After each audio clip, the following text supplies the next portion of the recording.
Charlotte. Foi porque ela o via como responsável por muitas das atrocidades sangrentas que ocorreram.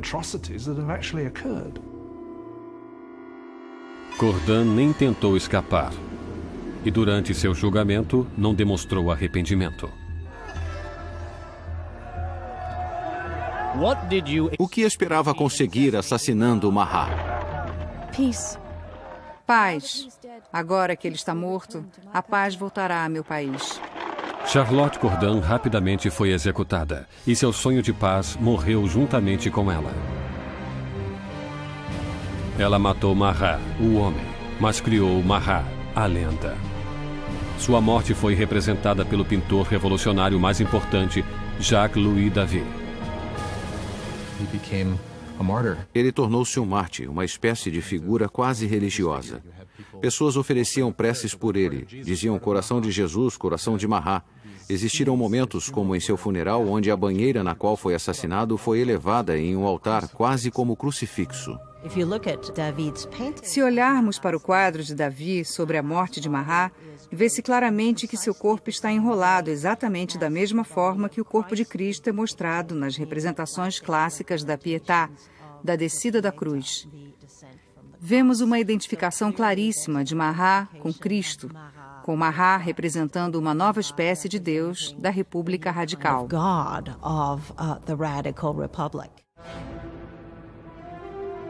Robespierre inveja a adoração dedicada a Mahat. Mas sempre pragmático volta sua atenção para os assuntos do momento. Porque, apesar de Mahat estar morto, ainda existem outros exigindo mais sangue, o sangue real. Concierge, a Anticâmara da Morte. 8 meses após a execução de seu marido e apenas dias após a morte de Charlotte Cordan, Maria Antonieta está presa ali, em uma cela repulsiva, completamente sozinha. Uma das piores coisas que aconteceram a Maria depois da execução de Luís foi que seus filhos foram afastados dela. Sabemos que eram a coisa mais importante para ela, e Maria sabia que seu filho estaria sujeito a terríveis violências para fazê-lo esquecer que algum dia pertencera à realeza, por seus revolucionários. E ela estava certa. Poucos anos depois, seu filho morreu de negligência e violências terríveis. A ex-rainha Maria Antonieta estava com 38 anos de idade, mas a revolução a envelhecera, era apenas uma sombra. Maria Antonieta fora uma mulher muito bonita e elegante até a Revolução. Entre 88 e 89, emagreceu e seus cabelos ficaram brancos. Abandonou toda a sua vaidade e suas coisas bonitas. Ficou magra demais. Quando chegou ao julgamento, estava irreconhecível.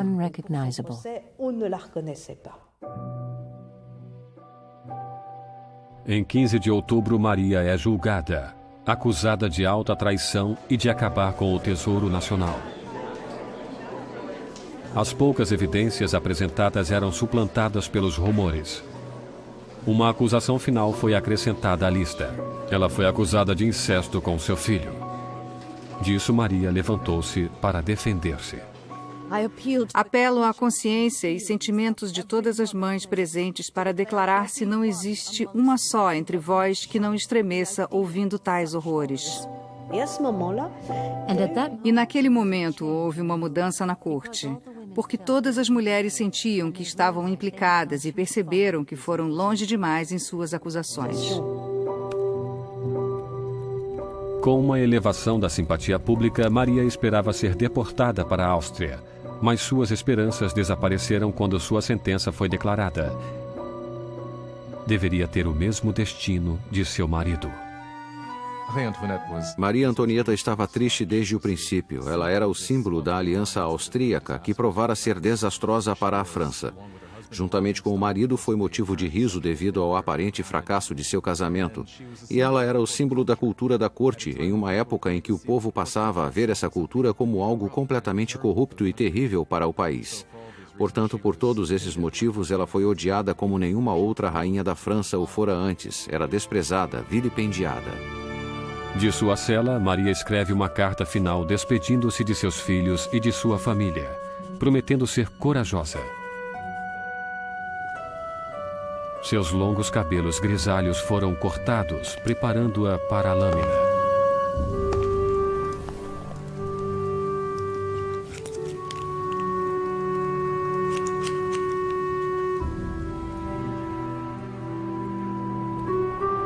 Suas mãos foram fortemente amarradas.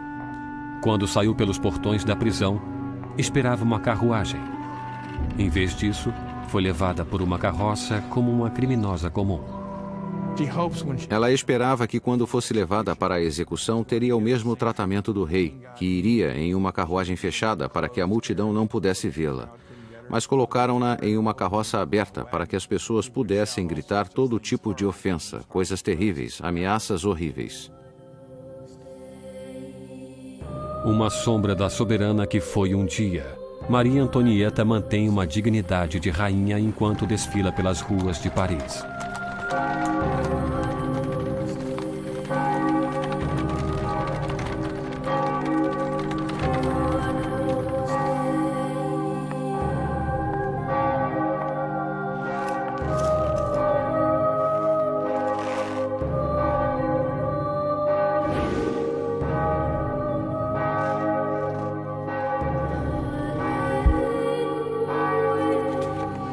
São lidos seu nome e acusações contra ela.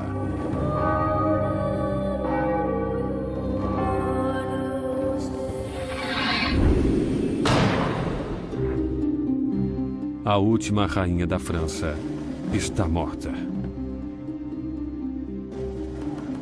Vários dias depois, seguiram-se mais execuções. Os membros da Convenção Nacional perceberam o exagero de mortes. Já perdiam colegas um após o outro para a guilhotina. A revolução parecia Saturno devorando seus próprios filhos. Danton diz: A revolução, meus amigos, não é feita com rosas.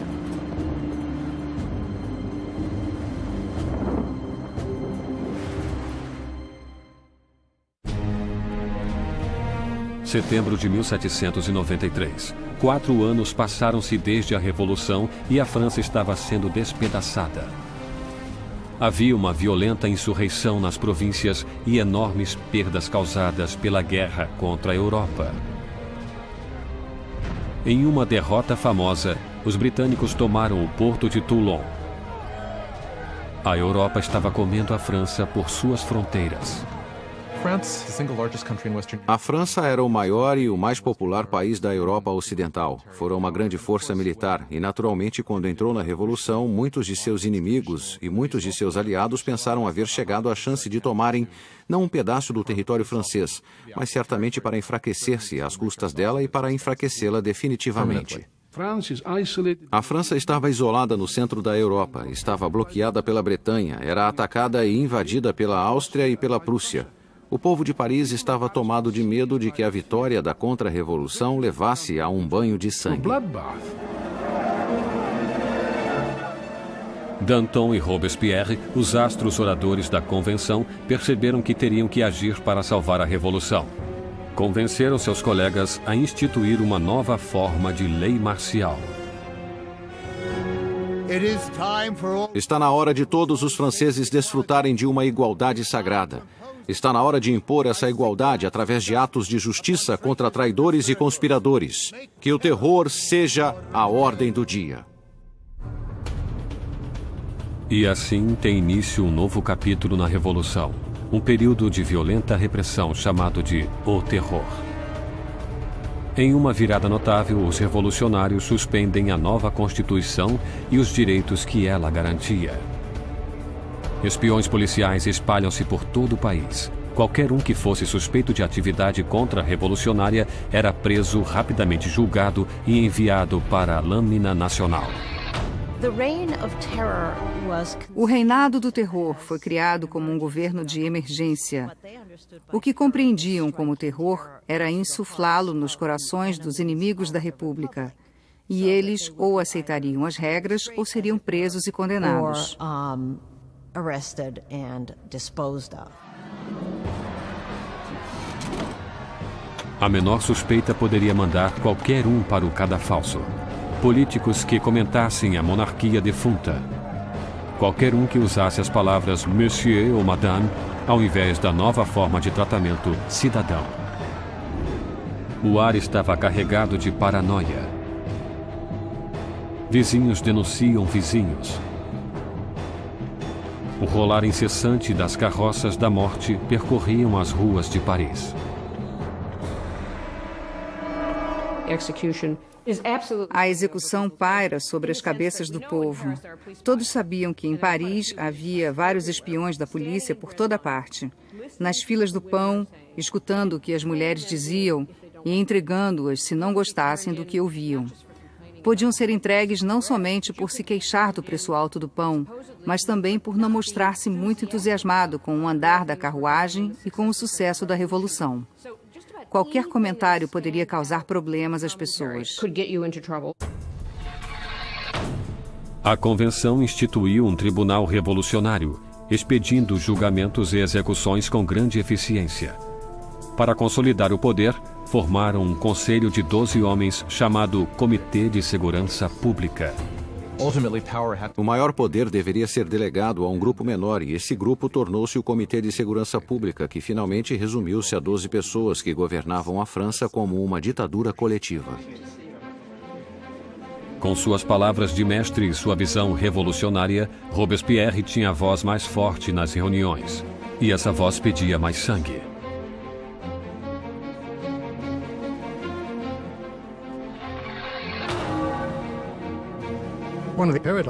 Uma das incongruências da vida política de Robespierre era que inicialmente ele era um oponente apaixonado da pena de morte, e naturalmente isso voltou-se contra ele quando mais tarde tornou-se igualmente ferrenho a favor do terror e da guilhotina.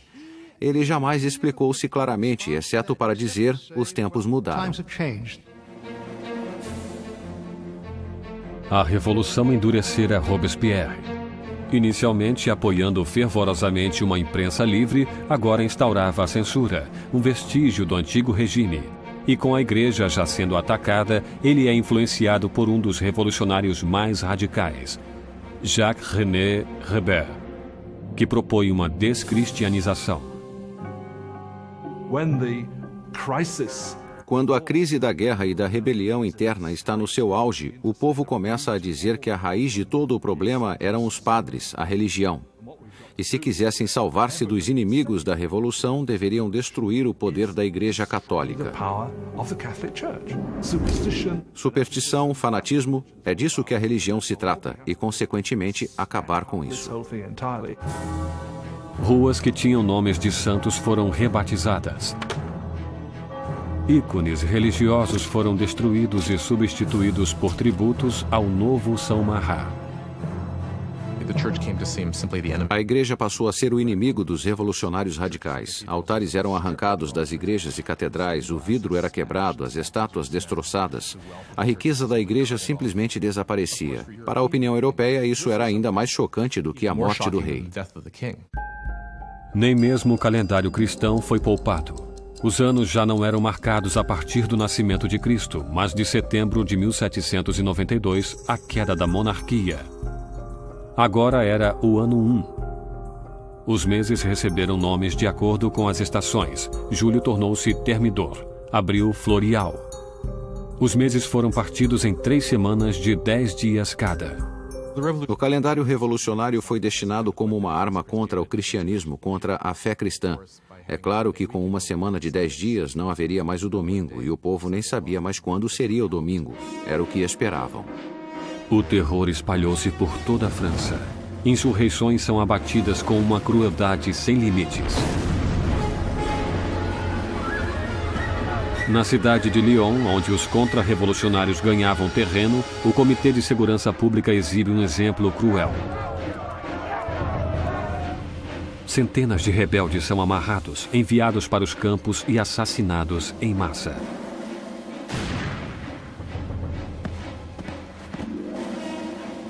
Uma região chamada Vendéia, no oeste da França, também tornara-se um ponto de contra-revolução.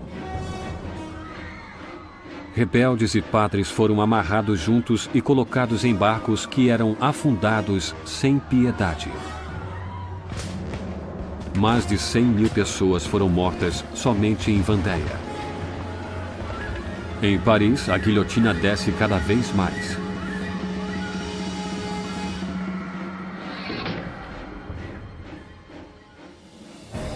Os exércitos franceses finalmente conseguem vitórias nas fronteiras. Sob as ordens de um brilhante comandante, Napoleão Bonaparte, o exército francês faz com que a Marinha Britânica realize uma retirada desmoralizante em Toulon. A revolução está em seu auge. Robespierre está em seu mais alto poder. Dominar a todos os inimigos da revolução e alcançar o sucesso através do terror. Durante um tempo, o terror foi um meio eficiente de reunir o país, o governo e lutar uma guerra com várias frentes. No leste e no norte, por toda parte. Lutando contra uma guerra civil em Vendéia, a mais sangrenta de todas. E também a guerra civil contra os girondinos e contra todos os revolucionários que se voltassem contra Paris. O terror atingiu sua meta, mas não parou. E não pararia, até devorar o homem que o criara. Maximilien Robespierre.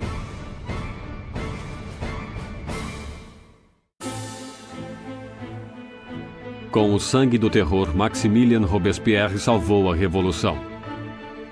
Um exército revigorado repele os ataques na fronteira e os conflitos internos terminaram. No ponto mais alto de seu sucesso, Robespierre sonha com uma meta ainda maior: usar mais terror para moldar um novo tipo de sociedade. Uma república da virtude. Por virtude, ele entende virtude cívica, que é um ponto pacífico para Robespierre. Por exemplo, não se pode ser um cidadão virtuoso simplesmente obedecendo à lei e baixando a cabeça. É preciso estar ativamente envolvido no trabalho do Estado, e isso incluía para Robespierre a destruição de seus inimigos do Estado. Em 5 de fevereiro de 1794, Robespierre fez um discurso explicando sua filosofia.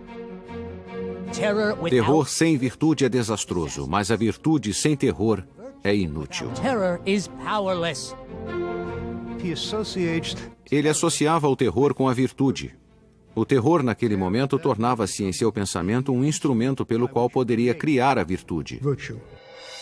Mas outros discordavam. Para Danton, a revolução tomava o caminho errado. Ele e seus seguidores, os dantonistas, acreditavam que era hora de parar com o terror, servir a seu propósito, e corria o perigo de alimentar os revolucionários com seu próprio fogo. Na primavera de 1794, as coisas começavam a melhorar. A situação do alimento não era tão ruim e o esforço para a guerra melhorava. Danton dizia basicamente que era preciso tomar um caminho novo para o governo, que precisavam chegar a um tipo de normalização. Robespierre acreditava que ainda era cedo. Danton começaria a organizar um grupo para discutir que deveriam terminar com o terror. Robespierre vê isso como uma ameaça direta ao governo, não como uma diferença de opinião sobre a direção de uma política, e sim como uma traição em potencial. E na República de Virtude de Robespierre, só existia uma resposta para a traição. Os dantonistas são presos e rapidamente sentenciados à morte. Robespierre mandou milhares de pessoas para o cadafalso, mas não está tranquilo com aquelas execuções sangrentas. Não atende os pedidos dos seus antigos amigos e aliados. Quando se encaminha para a lâmina, Danton grita: Meu único arrependimento é ir antes daquele rato, Robespierre.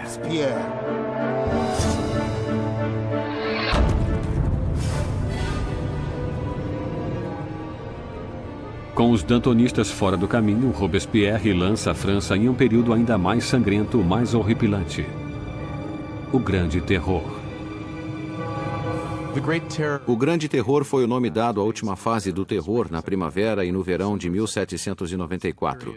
Foi o período em que o espaço entre as execuções começou a diminuir e, com isso, a atmosfera de paranoia, especialmente de Paris, mas por todo o país, começa a aumentar. Podemos checar o número de execuções até chegar a mais de 800 por mês em Paris, crescendo ainda mais no fim. O carrasco de Paris está mais ocupado do que nunca. Mas no dia 6 de junho de 1794, as carroças da morte pararam. A guilhotina silenciou. Robespierre declarou um novo feriado religioso. o Festival do Ser Supremo. Queria substituir o antigo Deus católico por um novo, a deusa da razão. Robespierre nunca foi um ateu, nunca apoiou políticas ateias, julgava que as pessoas precisavam acreditar em uma divindade e ajudou a criar esse culto chamado Culto do Ser Supremo, com um quadro extraordinário em Paris. Em junho de 1794, havia coros de pessoas vestidas de branco cantando uma espécie de montanha de papel machê que foi construída no centro de Paris. E no momento crítico da cerimônia, Robespierre emergia no topo dessa montanha, vestido com uma toga e caminhando para o povo. Estou certo de que nesse momento muita gente pensou: o que ele está pensando? Que é Deus? Que é o rei? Quando o Grande Terror fugiu ao controle, os colegas de Robespierre viram o Festival do Ser Supremo como sua saída do mundo da realidade. Muitos pensaram que Robespierre chegara a uma posição tão extrema e fora da razão que não teria volta, que seu fanatismo o enlouquecera, que estava maluco.